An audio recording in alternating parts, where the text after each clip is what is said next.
Dios les bendiga, hermanos, hermanas. Dios les bendiga.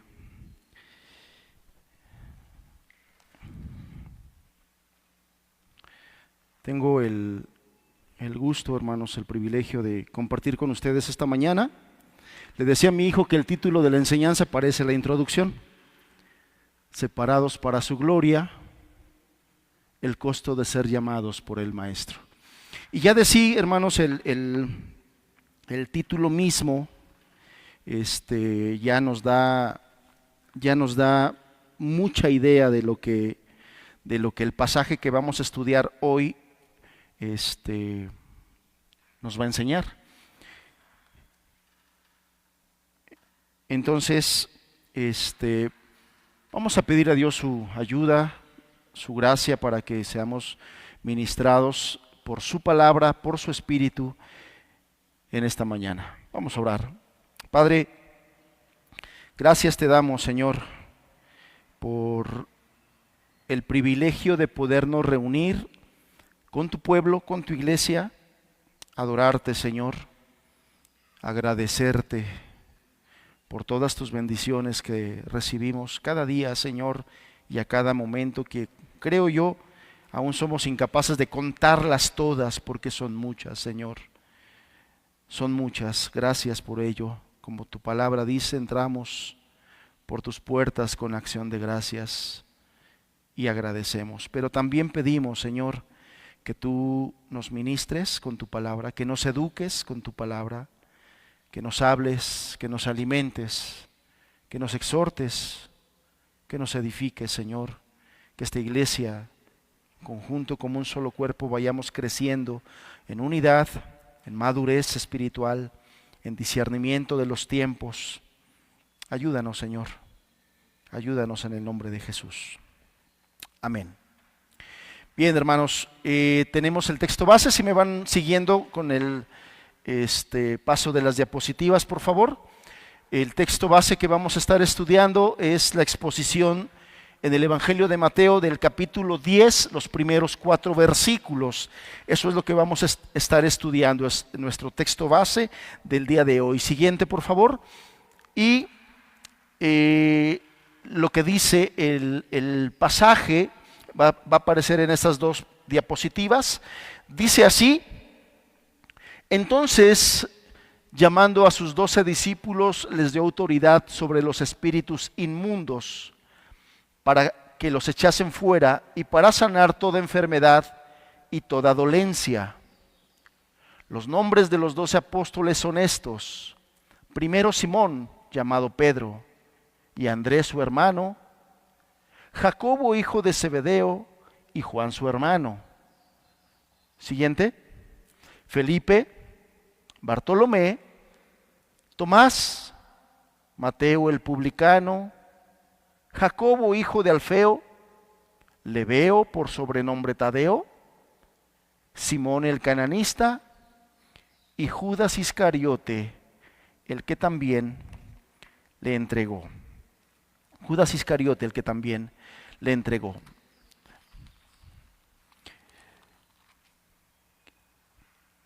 Nosotros vamos a estar aprendiendo. Siguiente, por favor. Siguiente. Como objetivo de este pasaje, aprenderemos que al estudiar esto, vamos a aprender que la consagración verdadera nace cuando, número 1, respondemos al llamado soberano de Cristo. Número 2, nos rendimos a su autoridad. Número 3, nos entregamos completamente a su misión. Aquí quiero comentar algo importante de conocimiento general, y por eso lo puse así en la diapositiva. Al estudiar este pasaje, nosotros vamos a entender todas estas cosas, porque ahí se estila o se utilizan algunas maneras equivocadas cuando nosotros nos acercamos a la Escritura. Por ejemplo, los dichos, esos vicios, le llamo yo así, cuando decimos, ¿tú qué le entiendes a este pasaje? ¿O cómo interpretas tú este pasaje? Eso es equivocado. Porque los pasajes de la Escritura no están para que lo interpretemos como nosotros querramos o como nosotros podamos. Y los pasajes de la Escritura no están para ver que nosotros la entendemos. Los pasajes de la Escritura ya dicen algo, ya enseñan algo. ¿Y qué es ese algo? La palabra de Dios, la voluntad de Dios. Es decir, que cuando Dios nos dejó su palabra no es para ver cómo lo entiende cada uno de nosotros. Cuando Dios deja su palabra es para que nosotros aprendamos lo que ya dice el texto y lo apliquemos a nuestra vida. Entonces, esa manía, disculpe que lo diga así, de ¿usted qué le entiende a este texto? ¿Cómo interpretas este pasaje? No. El pasaje ya dice algo, el pasaje ya enseña algo. Y es nuestra obligación y nuestra responsabilidad llegar a esa verdad que ya está aquí escrita. Entonces, por eso es que de manera intencional lo puse así. El objetivo de este pasaje, Dios ya tiene un objetivo y es su objetivo y nosotros nos ajustamos a ese objetivo. En este pasaje, en estos 4 versículos, el Señor nos enseña que la consagración verdadera, porque de eso hablan estos 4 pasajes, la consagración de los discípulos para ser enviados como apóstoles.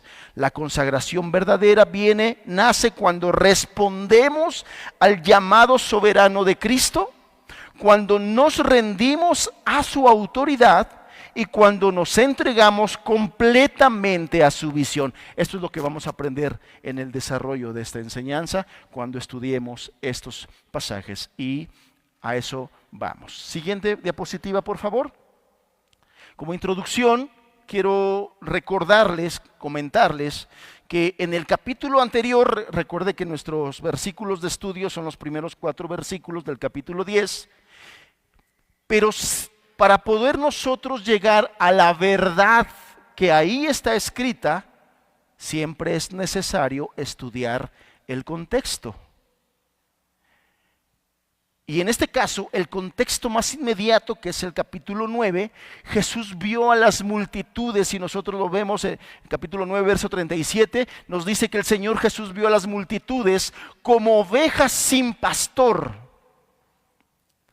Esto es muy importante porque esto le da sentido a los pasajes que nosotros vamos estudiando. El contexto inmediato, el contexto histórico, el contexto de situación. Todo esto es necesario, todo esto es importante. Y aquí el Señor, en esos versículos anteriores del capítulo 9, el Señor Jesús declaró que al ver a esa multitud que estaba observando, las vio como ovejas sin pastor y dijo: la mies es mucha, mas los obreros son pocos. Rogad pues al Señor de la mies que envíe obreros a su mies. Esto es interesante porque entonces vemos que la respuesta a esto que estaba pasando aquí, a lo que estaba aconteciendo de estoy viendo mucha necesidad, estoy viendo muchas personas como ovejas que no tienen pastor. Y en ese momento le dice a sus discípulos: rueguen al Señor de la mies que envíe obreros a su mies. ¿Y qué crees que pasó? Capítulo 10. El Señor los llama por nombre, los escoge y los manda a su mies. Nosotros aprendemos en un breve análisis de este contexto que a veces el Señor sí nos pone a orar por las necesidades que hay, nos pone a orar. Pero la mayoría de las veces Él quiere que seamos nosotros los que respondamos a esa necesidad. Porque muchas veces podemos ser de aquellos que dicen: Señor, heme aquí, envíalo a Él. Señor, hay mucha necesidad. Despierta a los hermanos que vayan. Ora el hermano piadoso ahí en su habitación, pero él no quiere ir. Señor, levanta hermanos que hagan esto, que hagan aquello, que vayan allá, que prediquen tu evangelio. Pero ellos no se quieren levantar a predicar el evangelio. Algo que vemos aquí es que el Señor le dijo a sus discípulos, ¿ya vieron toda esa necesidad? ¿Ya vieron todas esas personas como ovejas que no tienen pastor? Ruéguenle al Señor que envíe obreros. Y al otro día les dice, tú y tú, ustedes van a ir. Para que no nos acostumbremos, hermanos, que solamente pidamos, pero no accionemos. De tal forma, hermanos, que uno de los objetivos de esta enseñanza es que todos nosotros que tenemos ya tiempo en el Evangelio, en la iglesia, reaccionemos al llamado que el Señor nos hizo a servir y a consagrarnos desde el día en que nos salvó. Si nosotros estamos aquí sentados con la idea de que nos salvó para que estemos por la eternidad en el cielo nada más, y nos sentamos cada día a esperar a que el Señor nos lleve al cielo, no hemos entendido el llamado del Señor. El llamado del Señor es: ve y haz discípulos. Ve y atiende a esas personas que están como que no tienen pastor. De tal forma, siguiente diapositiva, hermanos, que el Señor Jesús no solamente siente compasión, también Él llama a obreros y los consagra. Él llama a obreros y los consagra. En estos pasajes que estamos estudiando, ahí nos dice claramente a qué discípulos Él llamó y consagró. Pero hay un dato sumamente interesante, hermanos, porque muchas veces pensamos que decimos, bueno, es que era a los apóstoles. Los apóstoles son un tipo de persona especial. Nosotros no somos apóstoles y nos escudamos en eso y hay cierta verdad. O sea, el llamado al apostolado es un llamado muy especial, pero el llamado al servicio, el llamado a la consagración es un llamado que tiene todo hijo de Dios, toda hija de Dios, todo ser humano rescatado, perdonado, justificado por la sangre del Hijo de Dios, tiene el llamado a la consagración, al servicio. Eso sí. Y un dato que muchas veces pasamos desapercibidos.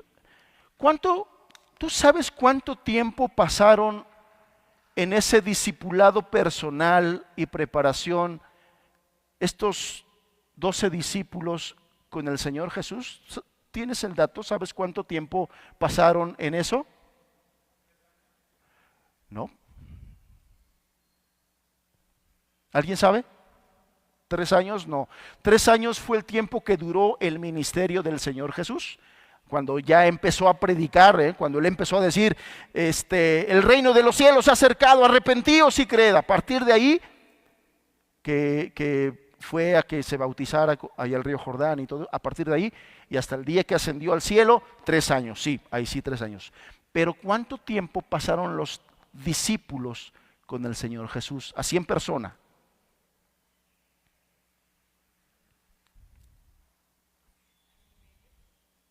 ¿Año y medio? La mayoría de los autores coinciden que año y medio era el tiempo que tenían de convertidos, vamos a llamarlo así, los apóstoles, cuando les estaba haciendo este llamamiento al apostolado. Hay algunos autores que dicen que incluso menos de año y medio de convertidos, cuando el Señor Jesús les estaba haciendo este llamamiento que estamos leyendo en este pasaje de Mateo 10, versículo 1 al 4. En términos generales, se nos dice que pudieran tener por ahí de año y medio de convertidos. ¿Cuántas personas aquí tienen año y medio de convertidos, hermanos?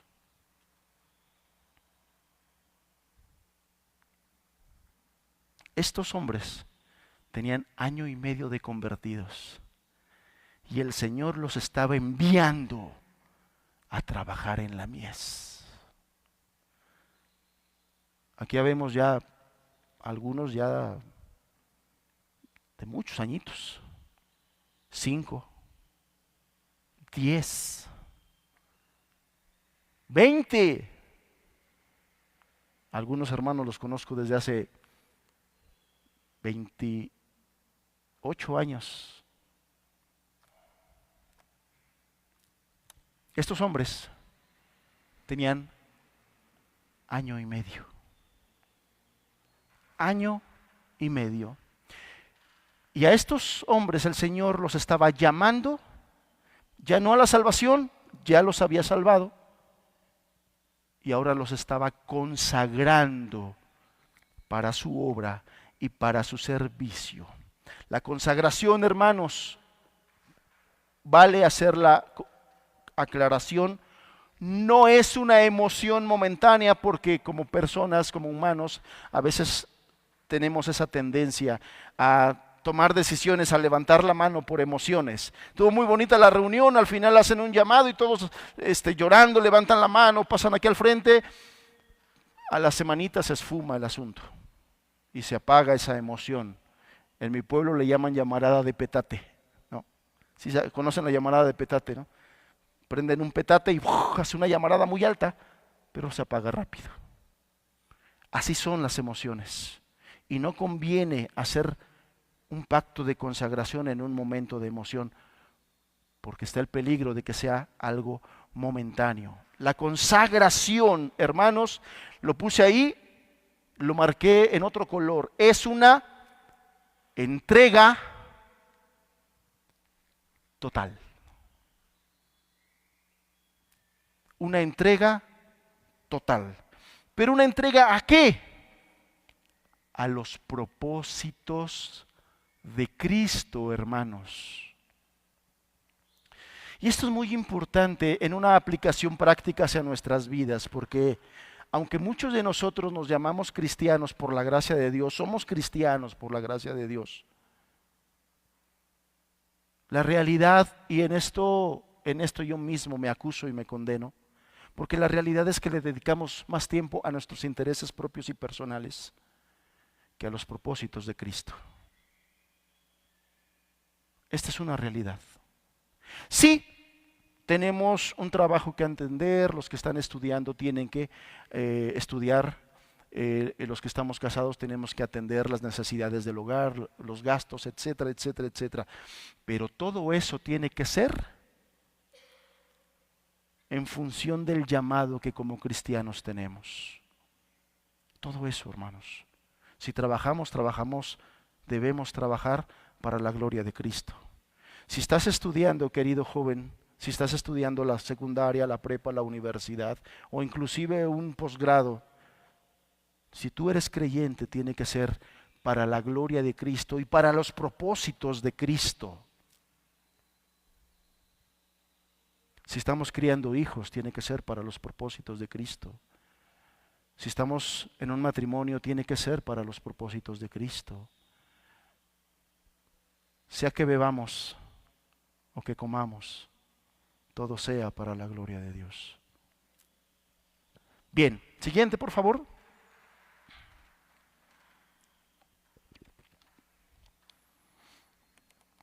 Vamos a hacer un análisis, vamos a estar analizando este pasaje.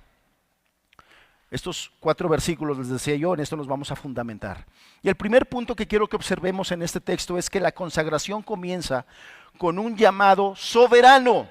La consagración comienza con un llamado soberano. Lo que te estoy diciendo es que estos pasajes en esencia nos hablan de una cosa importante: consagración de los discípulos. Ya vimos que esa consagración no es una decisión en un momento de emociones, no es por un ratito, es una consagración, una entrega total a los propósitos de Cristo.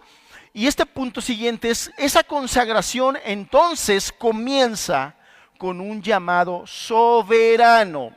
El versículo 1 en la parte A nos dice: entonces Jesús llamando a sus 12 discípulos. Esta palabra llamando viene de esa palabra griega proskalesamenos. Esa es la palabra griega que encontramos ahí, la cual nos da varias ideas. La idea de mandar llamar, de convocar o de reunir. Pero es interesante saber que cuando nosotros encontramos estas palabras griegas, esa interpretación que le vamos a dar está en función del contexto, porque muchas palabras griegas que encontramos en diferentes pasajes tienen un significado diferente dependiendo del contexto en el que está. Eso es importante saberlo. Entonces, esta palabra proskalesamenos la encontramos en varias partes de la Escritura, pero en el contexto que estamos teniendo aquí en este pasaje, indica una iniciativa, un llamado divino soberano. Repito, esta palabra griega significa en nuestro castellano mandar, llamar, convocar, reunir. Y en el contexto lo podemos interpretar como una convocación de iniciativa divina soberana. Y esto es importante, hermanos, porque tiene que ver con que es una iniciativa de Dios, de su pura voluntad. Una iniciativa de Dios, de su puro afecto y voluntad. Explico ahorita un poquito. Siguiente diapositiva. Esta palabra se trata de un término intenso que significa llamar a alguien hacia sí mismo a fin de confrontarlo cara a cara. Esto es importante, porque cuando el Señor Jesús llamó a estos 12, aunque nuestro pasaje en nuestra Reina Valera lo llamamos con que entonces llamando a sus discípulos, la idea que nos puede dar es a ver, hermanos, vengan, así como que en grupito. Y no, la esencia del pasaje es así: tú, ven, tú, ven. Y aquí de frente, cara a cara, les hizo el llamamiento y la consagración. Esto es muy importante, esto es muy interesante. Repito, se trata de un término intenso que significa llamar a alguien hacia sí mismo a fin de confrontarlo cara a cara. Esta palabra también la encontramos en el llamado de Dios a los gentiles a sí mismo a través del Evangelio, allá en Hechos 8, 2:39, allí encontramos esa palabra también.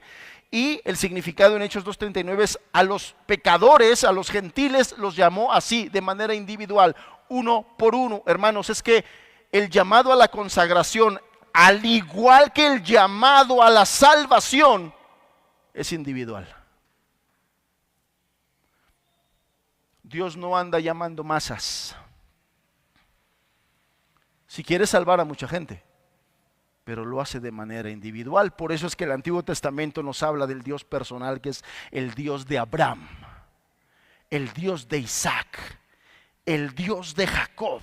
Para que tú entiendas que si el Señor te salvó a ti, es el Dios de César, es el Dios de María, es el Dios de Pedro, es el Dios tuyo si es que a ti te ha salvado el Señor. Dios es un Dios personal que se relaciona de manera personal, individual con cada uno de nosotros.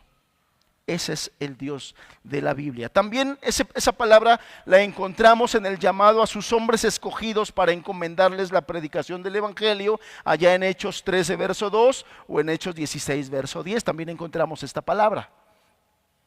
Y entonces en esos pasajes tiene este sentido, los llama de manera personal, frente a frente, para hacerles un llamado y un encargo. Siguiente, por favor. Entonces entendemos que no fue una convocatoria pública, fue un llamado específico.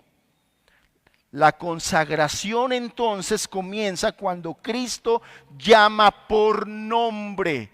Cuando Cristo llama por nombre. Esto es importante, hermanos. A la salvación, el Señor llama por nombre. Y yo no sé de esta salón, de esta congregación y de los que me miran por internet, ¿cuántos de los que todavía no son salvos de los que todavía sus pecados no están perdonados y cuyo nombre todavía no está escrito en el libro, en el reino de los cielos, en el libro de la vida. Pero ¿cuántas veces el Señor te ha estado llamando? A través de la predicación del Evangelio, a través de una enseñanza que recibiste, a través de un trato personal. ¿Cuántas veces y desde cuánto tiempo atrás el Señor te ha estado llamando? A ti te ha estado llamando. Y no ha habido forma ni habrá forma de que te escondas entre la multitud, así como que no, a los otros, a mí no. Tú has escuchado el Evangelio, a ti el Señor te ha estado llamando. Porque los llamados del Señor son personales, son individuales. Querido hermano que eres padre, tú tienes la responsabilidad de predicarles el Evangelio a tus hijos desde pequeños. Querida hermana que eres madre, tú tienes la obligación y la responsabilidad de enseñarle el Evangelio a tus hijos desde pequeños. ¿Desde qué pequeños? Desde pequeños, desde que nacen. Desde que empiezan a hablar, que sus primeras palabras sean Jesús, Dios. Que empiecen a aprender palabra del Señor, de la Escritura. Es tu responsabilidad, es nuestra responsabilidad de enseñar a nuestros hijos. Pero un día el Señor personalmente los va a llamar. Y por eso es importante que tú les enseñes. Porque en la medida en que tú les enseñes el Evangelio, en la medida en que tú los estés discipulando desde pequeños, es en la medida en que ellos responderán al llamado que el Señor les haga a tus hijos, porque esto te lo garantizo y te lo firmo, el Señor les va a llamar un día a tus hijos. Y eso es glorioso, hermanos, que el Señor se acuerde de nuestros hijos, eso es glorioso. Que el Señor se acerque a nuestros hijos para llamarlos a la vida eterna, eso es glorioso. Esa es la oración de un verdadero padre cristiano, de una verdadera madre cristiana. Ese es su gemir y su clamor constante. Señor, mis hijos, Señor, mis hijos, Señor, mis hijos. Y cuando tú sabes a través de la Escritura que el Señor los va a llamar un día, tú das gloria a Dios y dices, sí, Señor, amén, que así sea. Y mientras más pronto mejor. Porque hay algunos padres que ya con sus hijos de 5 años, 6 años, no les enseñan el Evangelio y dicen, es que todo está chiquito. Que el Señor pueda llamar a tus hijos a los 4 años, a los 5 años, y que Él responda, es glorioso, hermano. Es glorioso. Que siendo niños respondan al llamado del Salvador, porque el Salvador se va a acercar, es una promesa. Entonces, no fue una convocatoria pública, fue un llamado específico. La consagración comienza cuando Cristo llama por nombre y Jesús, el Señor, siempre toma la iniciativa. Recuerda esto, hermano, la salvación es del Señor siempre, de principio a fin. La salvación es del Señor de principio a fin, siempre, en todo caso. Nosotros nunca aportamos nada. Si nosotros respondemos al Señor a ese llamado, es porque el Espíritu Santo bendito de Dios y la palabra ha estado despertando nuestra conciencia y nuestra alma a las cosas eternas. Pero la salvación es del Señor de principio a fin, siempre. Por lo tanto, siguiente diapositiva, nosotros nos damos cuenta en este pasaje que no hay mérito previo descrito de los discípulos, no hay mérito de los discípulos. No hay nada que ellos hicieron para este llamado, ni siquiera para la salvación. No, ellos no hicieron nada para el llamado a la salvación y tampoco hicieron ya nada para el llamado a este ministerio y a la consagración. Porque fíjate lo que dice Marcos 13, verso 13. Marcos 3, verso 13. Ese es un texto muy importante, muy bonito. Marcos 13, verso 13. Después subió al monte, ¿quién? El Señor Jesús. Y llamó, ¿cómo dice?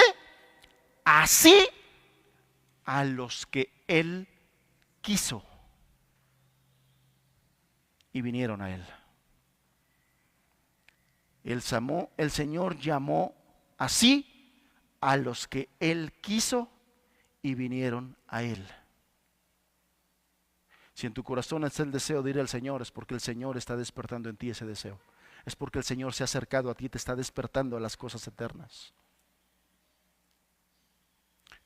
Hay quienes el Señor les despierta, se acerca, los llama, pero están de necios, están de tercos, no quieren, están obstinados en su pecado, aman su pecado, abrazan su pecado, pero el Señor se ha acercado a hablarles.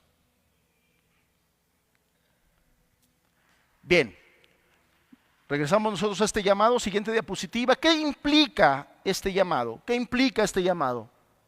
Este llamado implica, número uno, una separación.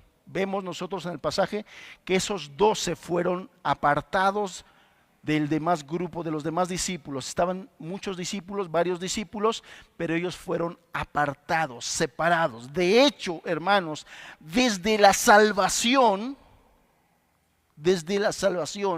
ya hay un apartar, ya hay una separación. Cuando Dios salva a una persona, desde ese momento el Señor les llama santos. Y esa palabra santos no está relacionado con una perfección moral. No, esa es una idea mala que nosotros tenemos, una mala interpretación de que cuando una persona, la Biblia le llama santo, es que era perfecto moralmente, ya es un santo. Bueno, si tú lees, por ejemplo, la salutación del apóstol Pablo en la primera carta a los Corintios, tú te vas a dar cuenta, y en otras cartas, tú te vas a dar cuenta que el apóstol Pablo le llama en un saludo a los santos que están en Corinto. Y sigues leyendo y te encuentras que entre esos santos había personas que andaban pecando, pues. Entonces, y los reprende porque eran creyentes, pero lo que estoy explicando es que la palabra santo primeramente tiene que ver con una separación en la salvación del mundo a Dios. Cuando Dios nos salva, Dios nos separa del mundo, del sistema pecaminoso mundial y nos hace miembros de su reino, nos hace miembros de su familia, nos adopta como sus hijos. Bueno, aquí el llamado también implica una separación. Los 12 fueron apartados del grupo amplio de discípulos. ¿Por qué, hermanos? Porque en la iglesia también puede haber hermanos, hermanas, y los hay, que después de años nomás no se consagran al Señor, ni a ningún ministerio, ni a ningún servicio. Con tristeza lo digo. Hermanos y hermanas que tienen años en la iglesia y los ves siendo los mismos y no hay un crecimiento, no hay un desarrollo espiritual, no van asumiendo responsabilidades dentro del reino de los cielos. Hermanos, eso es preocupante. Lo natural, hablando de lo sobrenatural en la iglesia, es que los discípulos crezcan, que los discípulos maduren y que los discípulos, desarrollando los diferentes dones con los que el Espíritu Santo nos ha dotado, porque esa es una realidad. La Escritura dice que Dios al que salva le regala dones, por lo menos uno, pero te ha regalado dones, a otros varios. Y esos dones son para que tú los desarrolles y crezcas y sirvas a Dios y sirvas a la iglesia y extiendas el reino para la gloria de Dios. Anormal es cuando pasan los años y no hay un desarrollo de esos dones, no hay una utilización de esos dones y no crecen y son los mismos y siempre emproblemados y siempre incrédulos. Y siempre hay que irlos a rescatar porque ya se está hundiendo el hermano y otra vez ya no llega a las reuniones porque está bien desanimado, porque ya no quiere, porque ya otra vez hay que irlo a rescatar. Y ha sido la historia de su vida y de su cristianismo. Hermanos, esto no es normal. Tenemos que crecer, tenemos que desarrollarnos. ¿Qué más implica este llamado? Este llamado implica una intimidad previa, una intimidad previa. Nadie es enviado sin antes haber estado con el Señor. Antes de este llamado, hermanos, estos discípulos tuvieron un tiempo caminando con el Señor, siendo discipulados y teniendo comunión con el Señor. Nadie es enviado sin antes haber estado con Él. Cuando Dios salva a una persona, lo primerito que Él quiere de esa persona es que esté con Él. En oración, en ministración a través de la palabra, constante, todos los días. Si esto no hay crecimiento, hermanos. No hay crecimiento, porque el crecimiento lo da ¿quién? El crecimiento lo da Dios. El crecimiento lo obtenemos en comunión con el Señor. Más adelante vamos a ver que este principio lo encontramos en ese discipulado apostólico. ¿Qué más? Ese llamado implica un llamado con propósito, hermanos, eterno. Eterno. No es a una empresa, no es a un negocio, es a los intereses eternos del Señor Dios de los cielos. No es terrenal, no es pasajero, no es finito, es eterno. Y Jonathan Edwards, aquel famoso predicador de los años 1800, decía que no vale la pena entregarle nuestra vida a algo que no sea eterno. Estás estudiando, joven, para ser un profesional, médico, licenciado, arquitecto, ingeniero, está bien, pero que sea para propósitos eternos. Ríndele esos talentos al Señor que te ha amado. Estás emprendiendo un negocio, hermanos, está bien, perfecto, pero que todo eso sea con propósitos eternos, para la gloria de Dios y para el reino de Dios. ¿Cómo podemos aplicar esta verdad? Siguiente diapositiva, hermanos, una aplicación práctica de esta verdad. La consagración entonces no comienza entre los reflectores, ahí donde te ven los demás haciendo cosas. La consagración siempre, hermanos, siempre comienza en la presencia de Dios, es decir, en comunión con Él. Lo que quiero decirte aquí es, si tú quieres consagrarte, hermano, hermana, si ya desde ahorita el Espíritu Santo te está hablando al corazón y dices, es cierto, ¿cuánto tiempo llevo? ¿Cuántos años llevo aquí sentado calentando sillas? ¿Cuántos años llevo y nomás no crezco? Siendo el mismo después de 10 años. Y esto ya no puede continuar así, quiero crecer, quiero madurar. Eso comienza en la comunión con Dios. Lo primero que tienes que fortalecer es tu comunión con el Señor. En la comunión con Dios, Dios te transmite lo que necesites: consuelo, sabiduría para tomar decisiones en este mundo, consolación porque estás pasando un momento triste. Ahí el Señor da todo. Pero a veces somos tan tercos, a veces somos tan necios, que hasta eso nos resistimos para hacer. Antes de predicar, servir o hacer cualquier servicio, debemos acostumbrarnos a oír su voz. Debemos buscar todos los días oír su voz. Y no me refiero obviamente a algo audible, me refiero a oír su voz a través del Espíritu Santo que nos ministra su palabra. A eso me refiero. ¿Qué más? El ministerio sin un llamado produce un activismo sin fruto. Pero el ministerio con llamado produce mucho fruto. Y el Señor quiere que demos fruto, hermanos. El Señor quiere que demos fruto. ¿Qué más? Siguiente diapositiva, voy un poco más rápido porque el tiempo me va a ganar. Segundo punto, la consagración implica rendición a la autoridad. Lo que aprendemos en este pasaje que estamos estudiando, dice el verso 1b, entonces llamándolos, les dio autoridad, les dio autoridad. Aquí la palabra autoridad es la palabra griega, exousia. Y esta palabra viene de un verbo que significa ser legal.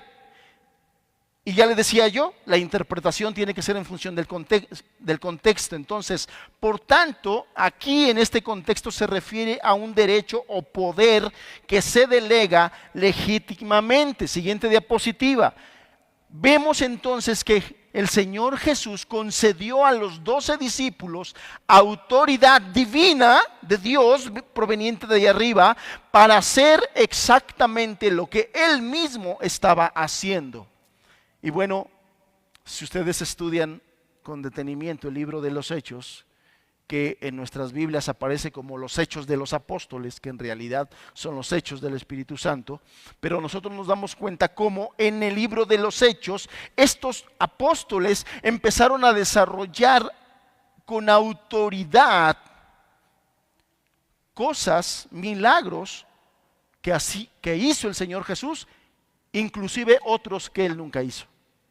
Mayores, y el Señor Jesús, mayores que estas cosas harán. Pero no era un poder de Pablo propiamente dicho, no era un poder de Pedro propiamente dicho. Era algo que el Señor les concedió a ellos en este, como lo vemos, en este darles autoridad. Entonces no es una autonomía, sino es una representación oficial ¿de quién? Del Señor. Todos esos milagros que los apóstoles hicieron en el libro de los Hechos tenían un propósito y un objetivo, hermanos: respaldar y sellar la predicación del Evangelio. Ese era el propósito y ese era el objetivo.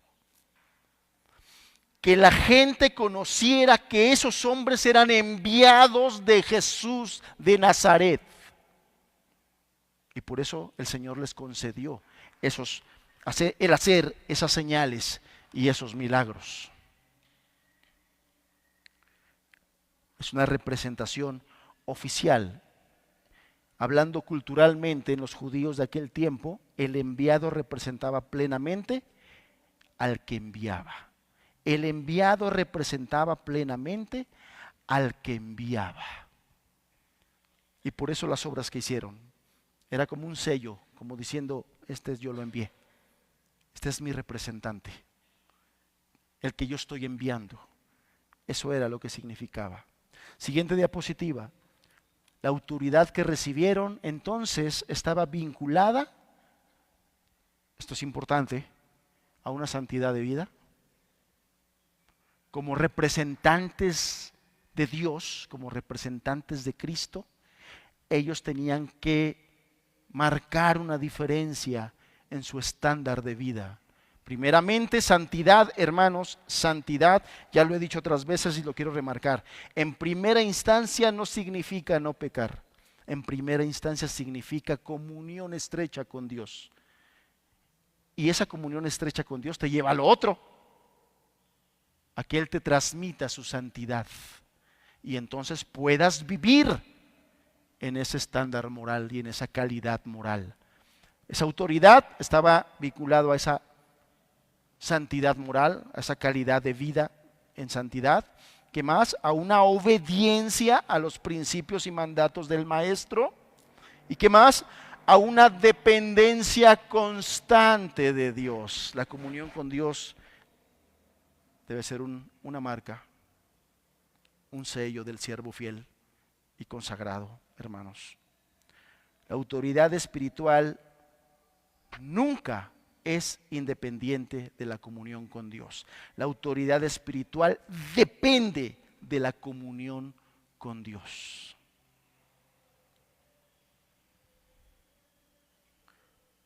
Siguiente diapositiva. Entonces recordemos que la autoridad espiritual fluye de la comunión con Cristo. Sin consagración real no hay autoridad real. Consagración en esencia es estar siempre en comunión con Dios. Una persona consagrada, que se nota consagrada en el servicio de la iglesia, en el servicio a Dios, es real cuando primeramente esa persona está consagrado a una comunión con el Señor, a una comunión con Él. Sin consagración interior, la autoridad exterior es vacía, es hueca. Siguiente.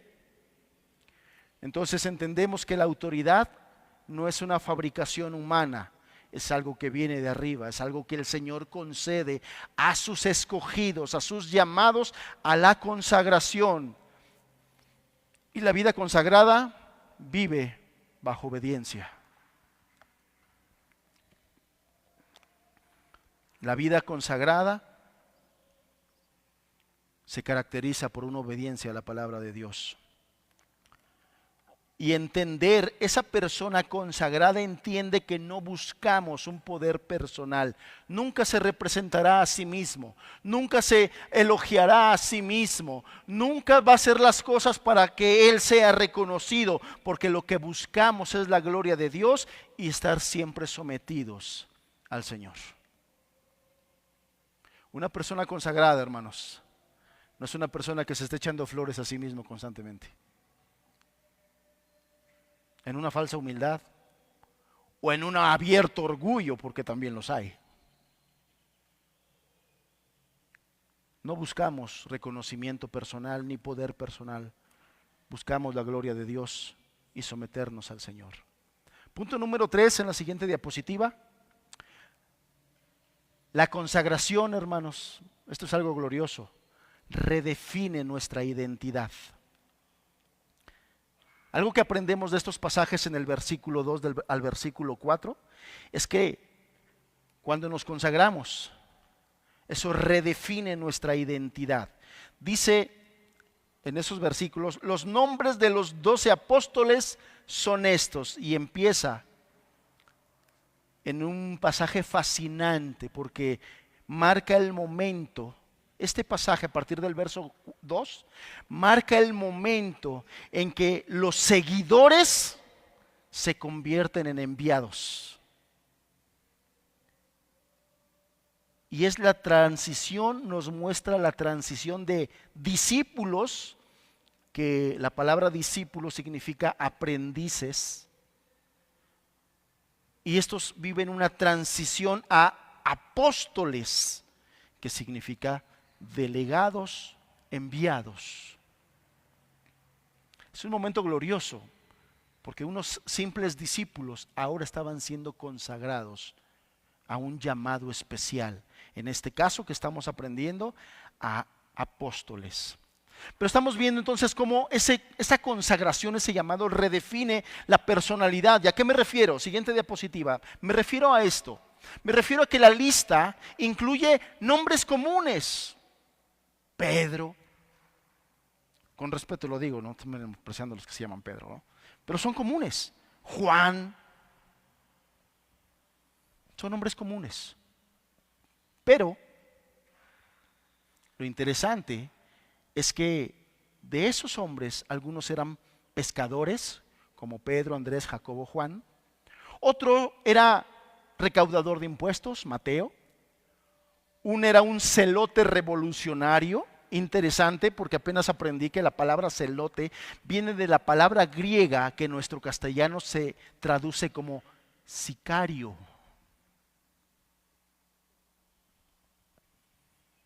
Esa palabra griega, celote, de ahí sale la palabra sicario. Este discípulo era un sicario de aquellos tiempos, hermanos. Sanguinarios, vengativos, orgullosos, violentos, traicioneros, porque aparte su forma de atacar era por traición. Y también estaba ahí Judas Iscariote, tan conocido por todos nosotros. ¿Y qué es lo que vemos? Entonces Jesús unifica esos extremos ideológicos. Había de todo. Unas fichitas, los hermanos. Pescadores, y esos pescadores en aquella sociedad eran los considerados del vulgo, es decir, los vulgares. Un recaudador de impuestos de la gente más odiada en la sociedad judía, de la más odiada. Y para que una persona soporte el odio de la comunidad judía es porque era una persona sumamente orgullosa. Un sicario y un hombre ambicioso como Judas Iscariote. Y el Señor los trajo todos y los juntó y los puso en su grupo, vamos a llamarlo así, selecto, sus apóstoles. ¿Qué hizo primero el Señor? Primero lo salvó. Primero trató con su carácter y con su personalidad. Primero trató con sus cuestiones ideológicas, hermanos. Trató con ellos. Trató con sus pecados, trató con su orgullo del publicano, trató con sus vulgaridades y corrienteses de los pecadores. Trató con el odio del celote. Primero trató con eso y los limpió de eso. Y después sus pensamientos los fue conduciendo y los fue unificando hacia un solo objetivo: la gloria de Dios y su reino. La gloria de Dios y su reino. Sin embargo, nosotros nos podemos dar cuenta en el relato de los evangelios que mucha de su personalidad estaba ahí muy marcada, ¿no? El ejemplo más clásico de personalidad de los apóstoles, ¿quién es? Pedro. Siempre metiendo la pata el hermano Pedro. Pero el Señor trató con eso. Le cambió su personalidad, la santificó. Porque esa personalidad la quiso utilizar. ¿Y de qué manera la utilizó, hermanos? Fue a Pedro a quien utilizó en los primeros años de la actividad de la iglesia, en la extensión del reino, cuando el Señor Jesús ya no estaba aquí en la tierra. Vamos a llamarlo así: el jefe de la iglesia de Jerusalén, por mucho tiempo, fue Pedro el apóstol. ¿Y por qué? Pues porque era el aventado, porque era el atrabancado, porque era el que se atrevía. Los otros así a lo mejor medios, vamos a llamarlo así, prudentes. A lo mejor había cobardía escondida en esa prudencia. Y Pedro no. Pedro dijo: vamos, Señor, sacamos la espada, te defendemos. Tranquilo, Pedro. No necesito tu espadita, si yo quiero le oro al Señor y me manda legiones que me defiendan. Pero ahí estaba Pedro en su ímpetu, en sus deseos, en su gana. Ocupó. Su personalidad la santificó, la redimió porque quería usarlos. El Señor sabía del odio del celote, del sicario, y aún así lo llamó a su reino y lo santificó. El Señor sabía del orgullo del publicano Mateo y aún así lo llamó y lo limpió de eso, porque lo quería utilizar. El Señor sabía, conocía perfectamente a cada uno, como nos conoce a nosotros, hermanos, como conoce tu personalidad, como conoce tu carácter. Pero ¿qué áreas de tu carácter necesitan ser santificadas todavía? ¿Qué áreas de tu carácter aún no han sido santificados y por eso entras en pleito constante con otras personas, con tu esposo, con tu esposa, con tus hijos, con tus hermanos, con los hermanos en la iglesia? Puede ser que hay áreas de tu carácter que necesitan ser santificados, pero ¿qué es lo que vemos aquí? El llamado del Señor redime nuestra personalidad. Jesús consagra personas ordinarias, hermanos, para convertirlos en vasos útiles en su reino. Entonces no te menosprecies. Si hay ahí un menosprecio de que no, pues es que, ¿cómo voy a hacer yo algo aquí? Pues si yo soy un simple aquí, hermano, que pues apenas hago. No, no, no. El Señor, con su gracia, te puede llevar hacia adelante. Jesús consagra personas ordinarias. Y la diversidad no impide la unidad, al contrario, la enriquece. La iglesia estaba llena de todo tipo de personas, de estratos sociales, pobres, ricos.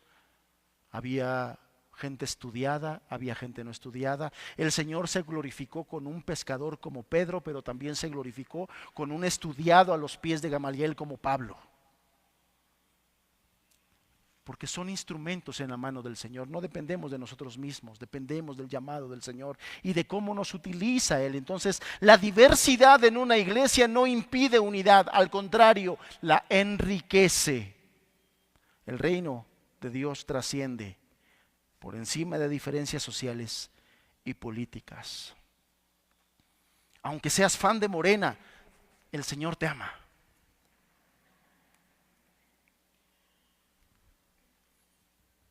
Porque el Señor trasciende por encima de diferencias sociales y políticas. La soberanía de Cristo incluye incluso, como lo vamos a ver aquí, la presencia de Judas. ¿El Señor conocía a Judas? ¿El Señor le sorprendió cuando Judas empezó a hacer sus cosas? Dijo, ay, me equivoqué con este. ¿Le pasó eso al Señor? No. No. Porque Él tenía sus propósitos. Puede haber consagrados, eso sí, nos deja una enseñanza. Puede haber gente que se pueda ver por fuera muy consagrada, pero que sean como aquellos a los que el Señor les dijo, de labios me honran, pero su corazón está lejos de mí.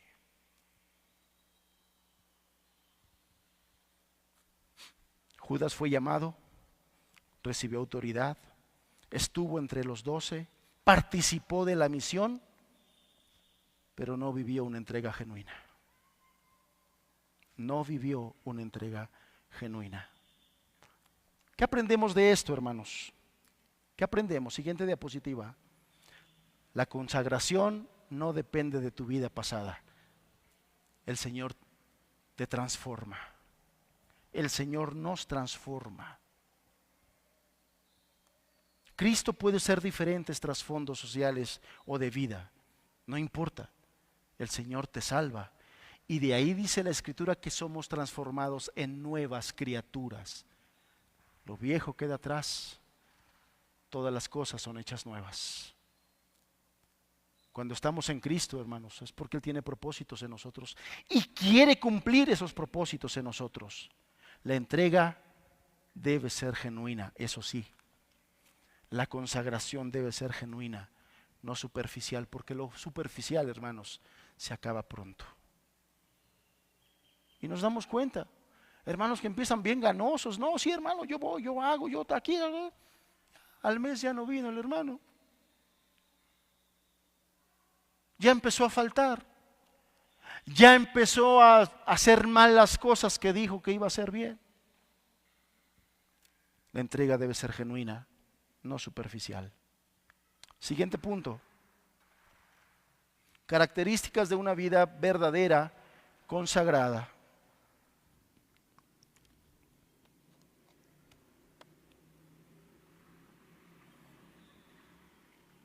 ¿Qué es lo que vemos en este pasaje, hermanos? Después de que el Señor les llama, ellos. ¿Tú recuerdas ese pasaje donde el Señor Jesús habla de aquellas personas a las que un hombre les llama a trabajar en su rancho y cada uno fue poniendo excusas, ¿no? Cada uno fue poniendo excusas. Perdón, estoy confundiendo. Les llama a un banquete. Les llama a un banquete y esos son los que ponen excusas. Fíjate que acabo de comprar una yunta, hermano, y pues la tengo que probar a ver si la yunta está bien. Fíjate que acaba de fallecer mi madre y tengo que enterrarla, o sea, no puedo, discúlpame. Y empiezan a excusarse cada uno de ellos, empiezan a excusarse. Contrario a esto que vemos en este pasaje es que en el momento en que el Señor los llama, ellos van, ellos acuden. La primera característica de una verdadera vida consagrada es la disposición del corazón, responder cuando Él llama. Hermanos, ¿cuántas veces he escuchado, y eso que casi no estoy aquí en la iglesia de Tehuacán, y aún así he escuchado muchas veces, hermanos, hay necesidad en esto, y me entero con tristeza que no se cubre, y tiene que ser el mismo hermano de siempre, o los mismos hermanos de siempre, los que hacen eso. Hermanos, no es propósito de Dios salvar a personas y que estas personas no se hagan responsables en la vida de unidad de una iglesia. El Señor ha puesto iglesias locales para que los discípulos que Él salva ahí, en esa iglesia local, crezcan en unidad, crezcan en responsabilidad, crezcan en comunión, crezcan. Y una forma de crecer es haciéndonos responsables. Ejercer responsabilidad en ciertas cosas en esta iglesia. Hermanos, tengo carga por esta iglesia. Nuestro hermano José Luis ya se está yendo a Laguna Chica a predicar, qué bueno. Pero, ¿y quién va a asumir las cosas que el hermano José Luis hacía aquí? ¿Quién va a asumir?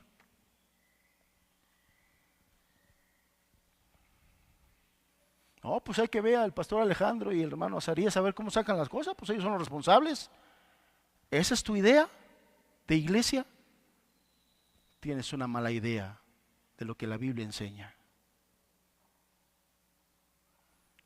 Martín hace cuántos meses se lesionó y pues ahí escribiendo, hermanos, hay que hacer esto, hay que hacer lo otro. Él tiene que estar reposando. ¿Quién asumió? ¿Quién asume? ¿Quién dice, hermanos, yo puedo, yo lo hago? Ya es hora. Yo tengo que crecer, yo tengo que hacerme responsable. Dios me está demandando y además Dios me ha dado tanto. Tienes que dar de gracia lo que de gracia has recibido.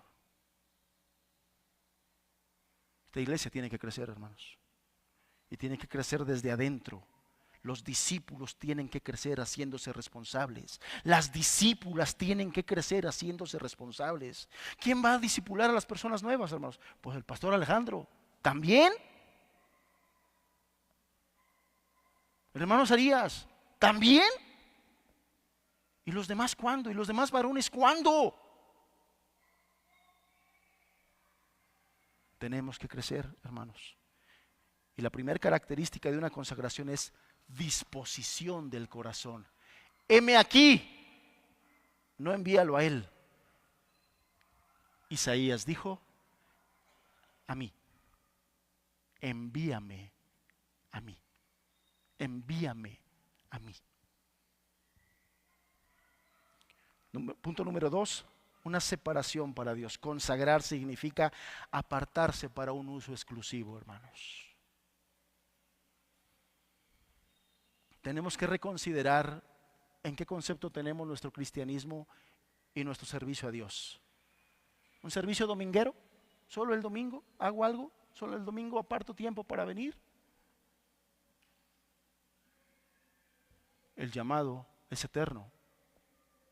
Ya no somos de aquí, hermanos. Si el Señor nos salvó, ya no somos de esta tierra. Estamos de paso. Y tenemos que vivir conforme a eso. Número 3, una renuncia al yo, y ese no es una consagración para un ministerio, es una condición del discipulado. Si alguno quiere ser mi discípulo, niéguese a sí mismo. ¿Sí o no? Para el discipulado, la renuncia al yo es una condición. Si alguno quiere ser mi discípulo, niéguese a sí mismo. Tome su cruz cada día y sígame. Seguir a Cristo implica negarnos a nosotros mismos. Punto número 4 en la siguiente diapositiva, una dependencia constante, hermanos. Comunión con Dios. Y si por alguna cosa, porque puede suceder, en un momento de desánimo, en un periodo de incredulidad, hemos descuidado nuestra comunión con el Señor, y es tiempo de que vayamos regresando a eso. Y es tiempo de que vayamos retomando. Y es tiempo, porque si queremos vivir en esa consagración, esta es una característica. Comunión. Comunión constante y permanente con el Señor. Punto número 5, una entrega total a los propósitos del reino. Porque a eso nos debemos. Ya no vivimos para nosotros mismos. Las palabras del apóstol Pablo remarcan tanto porque son muy significativas. Con Cristo estoy juntamente crucificado, y ya no vivo yo, mas Cristo vive en mí. ¿Qué es lo que nos estaba diciendo? Ahora son los propósitos de Cristo los que me gobiernan. Son los propósitos de Cristo y su reino los que me gobiernan. Me levanto pensando en los propósitos de Cristo, me acuesto pensando en los propósitos de Cristo, desayuno los propósitos de Cristo, como los propósitos de Cristo y ceno los propósitos de Cristo. Es lo que inunda mi mente, es mi objetivo, es mi propósito, es mi razón de ser, es mi razón de vida. Punto número 6, compromiso permanente, hermanos. Las llamaradas de petate no funcionan, no sirven de nada, no ayudan. Los inconstantes, escucha esto, los inconstantes no prosperan en el reino de los cielos. Los inconstantes son aquellos que no recogen, desparraman.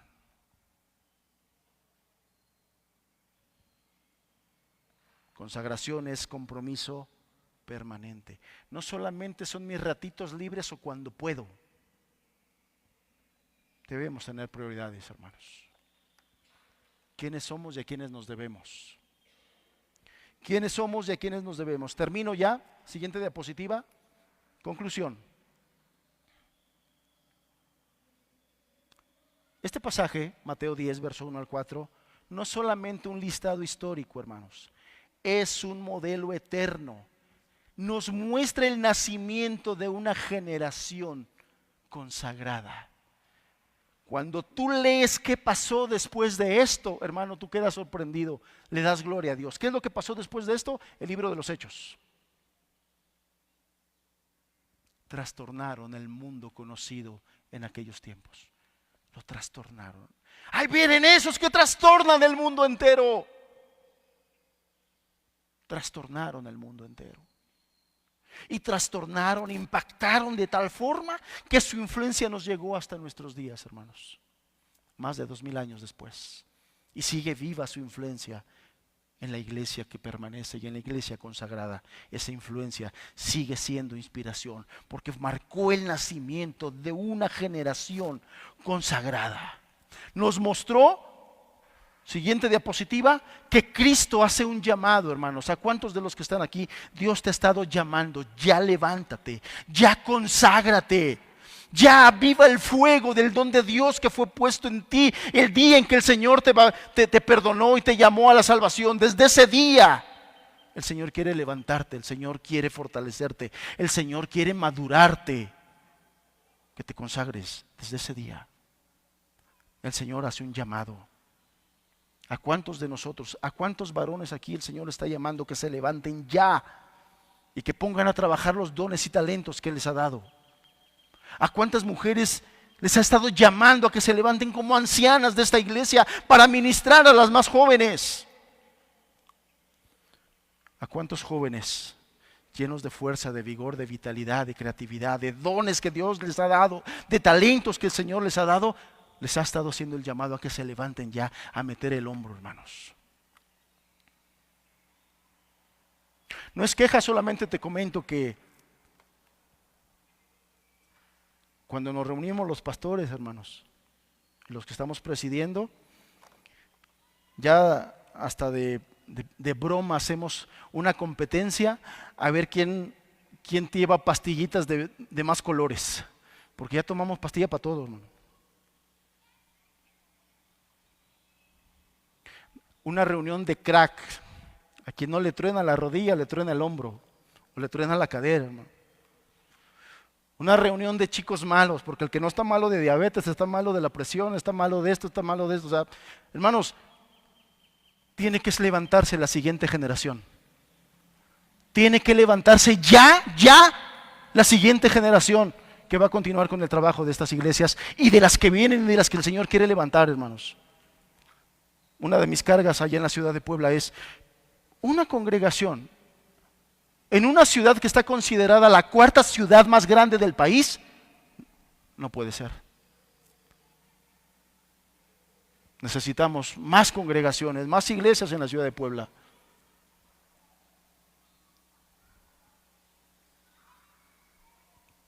y a los hermanos estamos capacitando y poniendo a trabajar. Tienen que levantarse, hermanos. Tienen que levantarse.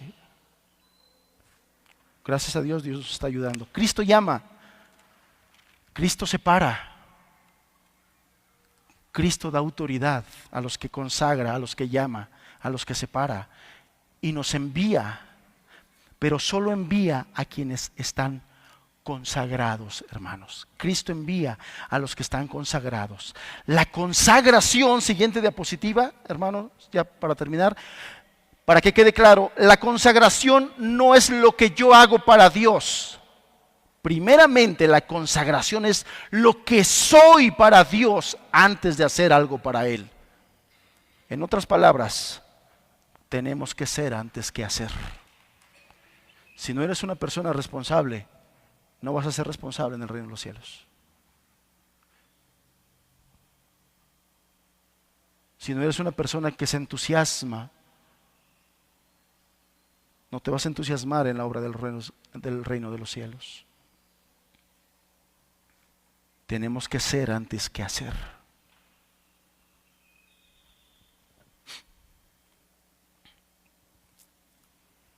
Él no busca talentos primeramente. Él no busca perfección primeramente. Él busca corazones rendidos, consagrados a Él. Él busca corazones rendidos, consagrados a Él. Y para finalizar, ya con esto termino, te leo un breve relato, que es con lo que quiero que meditemos acerca de estos hombres, estos discípulos, estos apóstoles que fueron consagrados. Dice este libro, hace un comentario acerca de 1 Corintios capítulo 13. En 1 Corintios capítulo 13, te lo leo. 1 Corintios capítulo 13, capítulo 4, verso 13. 1 Corintios capítulo 4, verso 13 dice: nos difaman y rogamos, hemos venido a ser hasta ahora como la escoria del mundo, el desecho de todos. Dice este autor así: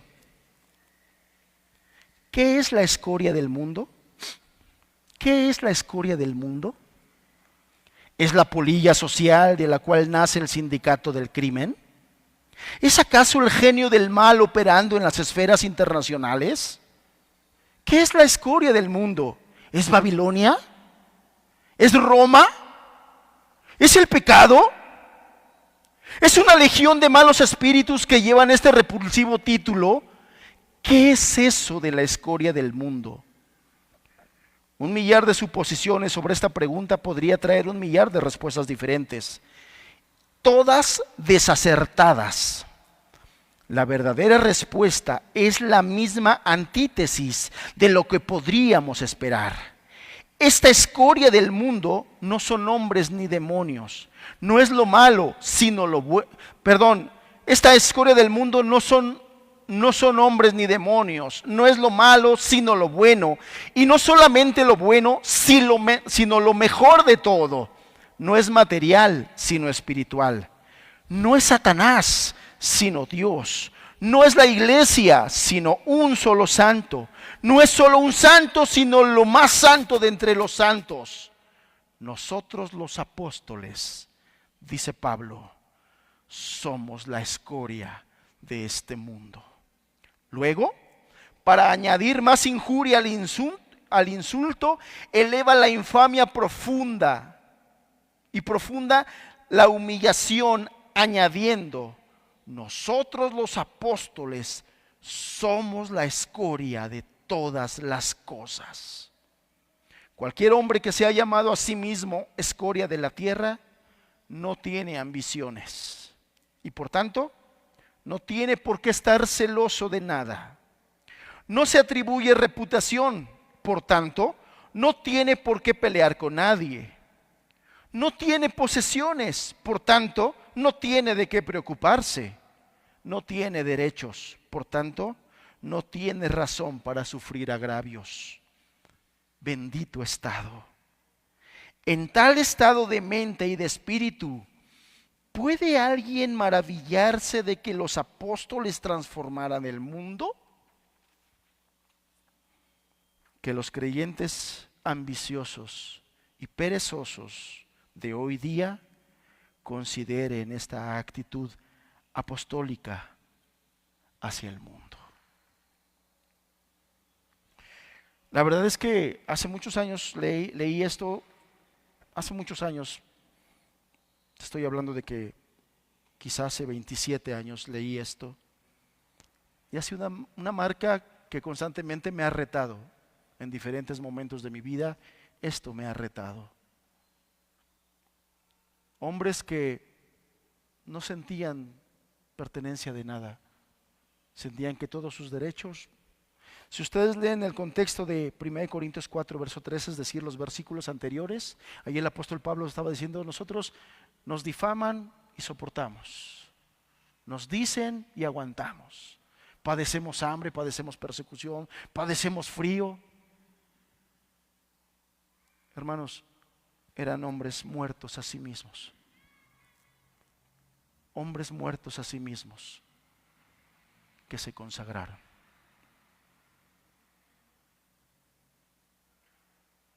Yo te quiero hablar a ti, hermano, varón, con 5 años de creyente, con 10 años de creyente, con 20 años de creyente. ¿Cuánto tiempo tiene llamando fielmente cada 8 días? Aquí están. Hay muchas cosas más que hacer. Hay muchas cosas en que extender el reino allá afuera. Allá afuera. ¿Están esperando que el pastor Alejandro organice los grupos para ir a predicar al hospital? ¿Están esperando que el hermano Charis organice los grupos para ir a visitar a los ancianos en los asilos, a los presos en la cárcel, a los que están metidos en los centros de rehabilitación por drogadicción y alcoholismo? Quizá el Señor está esperando que seas tú quien diga: yo me voy a hacer responsable. Yo me voy a hacer responsable.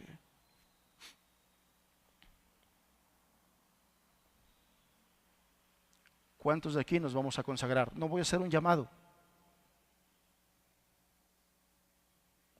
Desde tu corazón, comprométete y conságrate con el que te amó hasta la muerte y te limpió con su sangre. Comprométete con Él. Primeramente comprométete con Él, porque Él es el que te ha dado todo. Él es el que te ha amado hasta la muerte. Él es el que te ha dado todas sus bondades y bendiciones, de las cuales hoy puedes dar gracias. Primeramente con Él. Conságrate. Y ya vimos aquí, Él te capacita. Después dile: Señor, pero necesito esto, esto, esto. Tengo miedo. Con miedo ve y dile. Porque Él te va a capacitar. Cerremos nuestros ojos. ¿Me ayudan, por favor?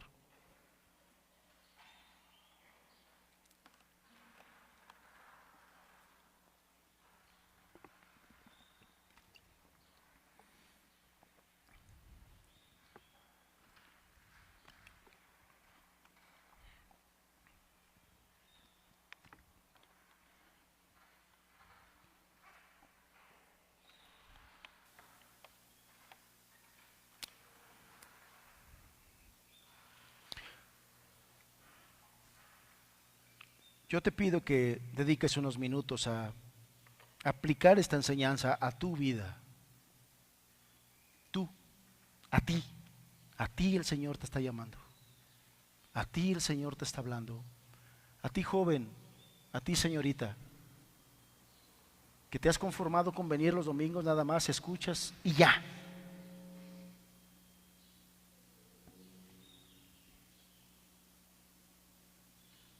El Señor no solamente te quiere salvar, te quiere usar, quiere que seas útil mientras estés en esta tierra, aquí extendiendo su reino, de una o de otra manera extendiendo su reino.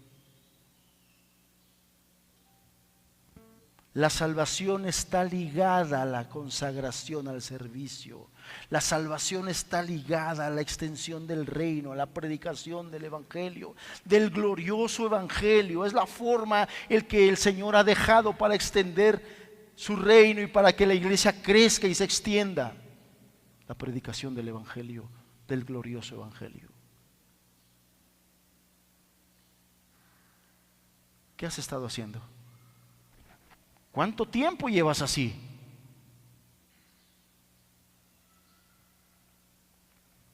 Medita en tu lugar, piensa, reflexiona para con Dios.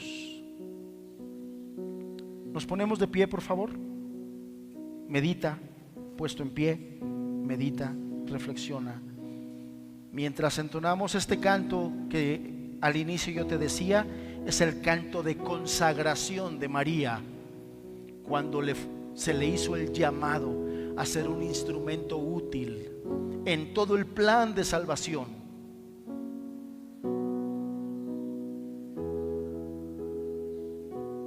Si María se hubiera negado, el Señor hubiera buscado cómo, dónde hacerlo y cumplir sus planes. Y María lo sabía. Por lo tanto, ese llamamiento lo tomó como un privilegio gozoso.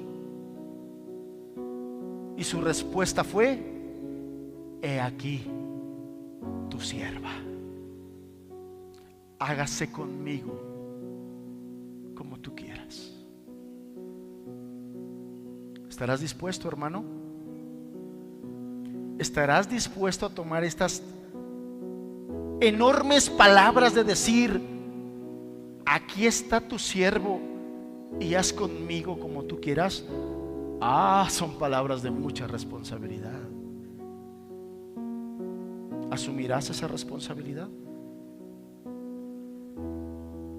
¿Asumirás esa responsabilidad, querido joven, lleno de fuerza, lleno de talentos, lleno de vigor, para decir: aquí está tu siervo? Porque mira, curiosamente, en ese momento María era una mujer muy joven, una doncella. A las doncellas que están aquí les digo: ¿asumirás la responsabilidad que María asumió para decir: aquí está tu sierva, haz conmigo como tú quieras? No conmigo, no levantes tu mano, no pases al frente. Ahí en tu corazón, desde tu corazón, comprométete con el que te está llamando, que es Cristo el Señor.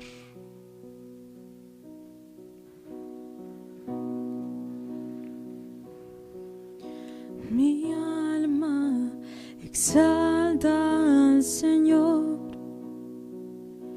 mi espíritu se goza en mi Dios. Ha mirado mi humilde condición, me ha colmado de su gracia y favor. Para siempre Él es fiel a su pueblo, nunca falla a sus promesas. De generación a generación, tu misericordia es a los que te temen.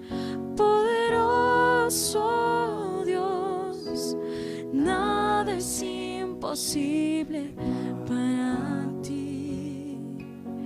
Santo es tu nombre.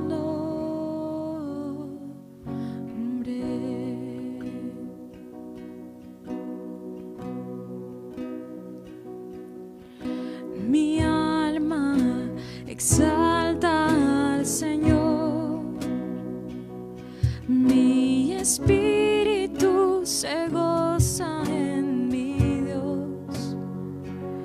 Grandes cosas ha hecho con su mano, destronando a los poderosos.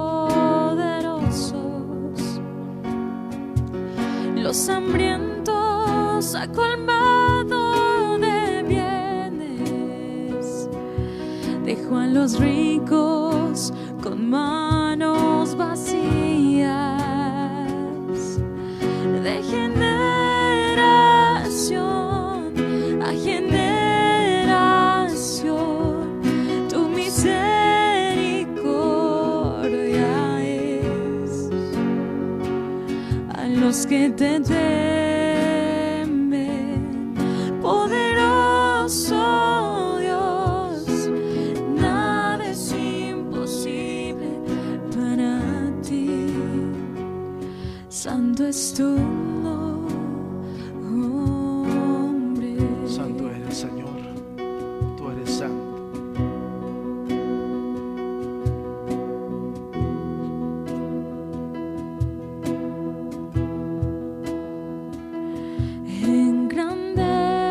Engrandece, alma mía, a mi Dios y mi Salvador. Santo, santo es su nombre, poderoso es el Señor. Y engrandece, alma mía, a mi Dios y mi Salvador. Y santo, santo es su nombre, poderoso es el Señor. Y engrandece, alma mía, a mi Dios y mi Salvador. Santo, santo es su nombre, poderoso es el Señor.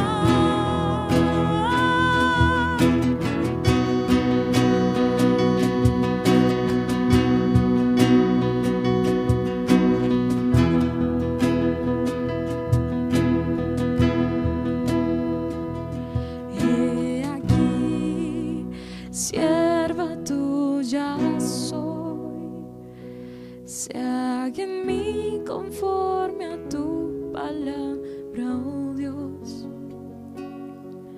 Poderoso Dios, nada es imposible para ti. Santo es tu nombre.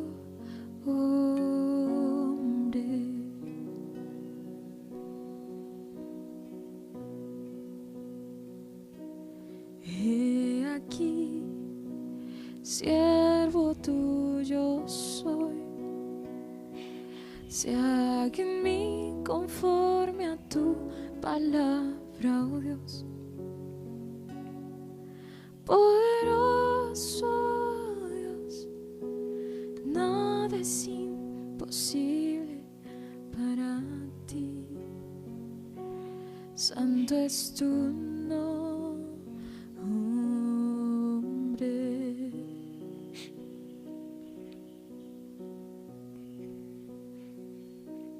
Pareciera ser, Señor, que aún no hemos entendido quién es el que hace el llamado. No es ningún hombre importante, no es ningún gobernante, no es ningún líder partidista o político. Es el Rey de Reyes. Es Cristo el Señor el que nos ha llamado. Y hemos sido tan lentos para responder a tu llamado, Señor. Perdónanos. Perdónanos, por favor. Perdónanos.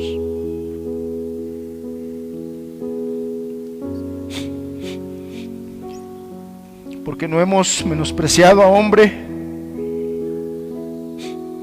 sino al soberano del universo. Es tu reino, es tu obra, es tu iglesia, es tu nombre.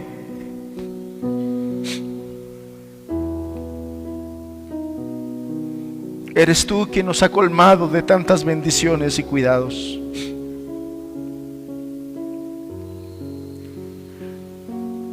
Y hemos sido lentos, tardos, perezosos, insensibles quizá. Perdónanos, Señor. Danos un corazón como el de estos hombres, un estado de mente como el de estos hombres, enfocados en ti. Y ayúdanos, Señor, a dar gloria a tu nombre, porque es tu nombre el que nos hemos puesto, Señor. Nos llamamos a sí mismos cristianos.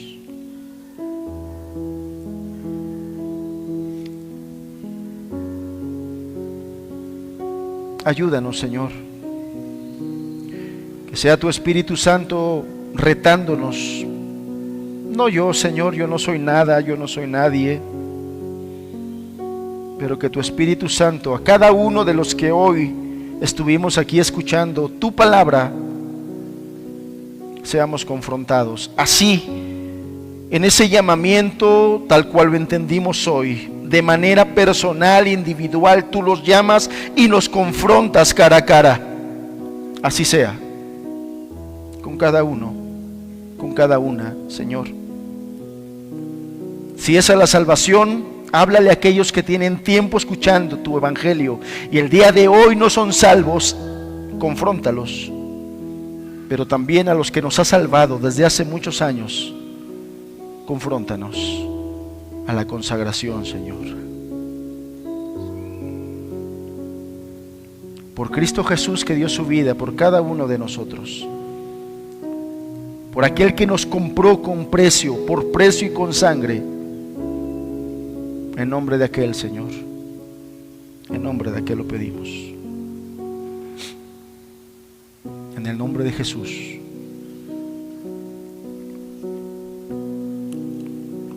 Amén, Señor.